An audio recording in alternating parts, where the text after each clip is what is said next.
کوشش کریں کہ ہاں زمین سے انگلیاں لگی رہیں اور تھوڑی مڑی ہوئی رہیں. اور ہلکی سی مڑ جاتی ہیں انگلیاں, آرام سے مڑتی ہیں. بہت سے لوگوں کی پوری مڑ جاتی ہیں, جن کی انگلیوں میں کھال زیادہ ہوتی ہے ان کی انگلیاں آرام سے مڑتی ہیں. تو یہ کوئی سائنٹیفکلی مسئلہ ہے تھوڑا سا. تو اگر آپ آرام سے موڑ سکتے ہیں تو آپ موڑیں, بالکل موڑیں. اور اگر آپ سے نہیں موڑ رہی ہیں تو جہاں تک موڑ رہی ہیں وہاں تک موڑیں. یہ نہیں کہ بالکل ہی ہلکا کر دیں کہ بھائی پیر ٹیکنا ضروری نہیں ہے تو آپ ہوا میں اڑا دیں انہیں, یا یہ کہ صرف انگوٹھے کا ایک حصہ ایسے ٹیک کے رکھیں, یہ بھی نہیں ہے. زیادہ سے زیادہ انگلیاں زمین سے لگانے کی کوشش کریں, لیکن زیادہ توجہ اس طرف نہ کریں, سجدے پہ اپنی توجہ کریں.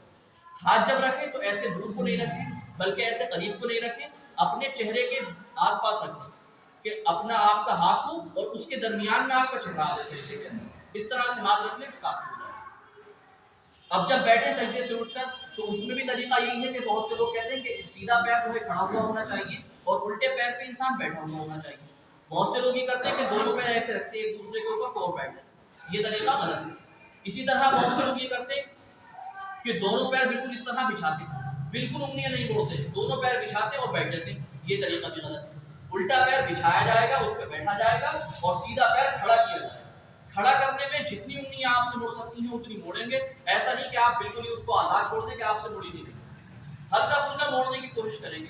جن کی پانچوں موڑ سکتی ہیں وہ پانچوں موڑ کے بیٹھیں گے بالکل پوری پوری, اور جن کی کم موڑ رہی ہیں وہ 3 موڑیں گے, لیکن موڑیں گے ضرور, لگائیں گے زمین سے. اسی طرح دوسرا سجدہ کریں گے. پھر اتحیات میں ہوگا, اتحیات کا بھی یہی طریقہ ہے کہ اس طرح بیٹھنا ہے. اتحیات میں بیٹھنے کا طریقہ یہ ہے کہ اپنے یہ رانوں کے اوپر جو ہاتھ رکھنا ہوتا ہے نا, تو بہت سے لوگوں کے ہاتھ یہاں گھٹنے پہ رکھے ہوتے ہیں, وہ تھوڑے مڑ بھی جاتے ہیں, اس وجہ سے گھٹنے پکڑ کے بیٹھتے ہیں. تو گھٹنے پکڑ کے بیٹھنے کی بھی اگرچہ اجازت ہے, لیکن بہتر یہ ہے کہ گھٹنوں سے اوپر ہاتھ رکھیں تاکہ آپ سیدھے بیٹھے رہیں. اس کے اندر گھٹنے پکڑنے میں انسان تھوڑا مڑتا ہے, مڑنا نہیں ہے نماز کے.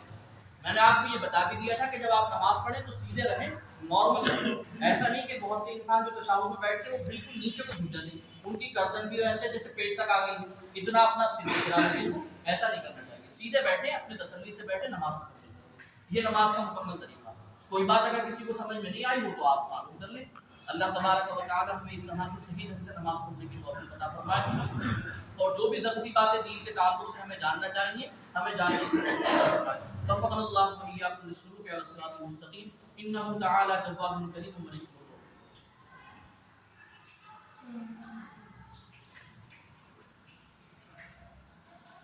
الحمد لله نحمده ونستعينه ونستغفره ونؤمن به ونتوكل عليه ونعوذ بالله من شرور أنفسنا ومن سيئات أعمالنا, من يهده الله فلا مضل له ومن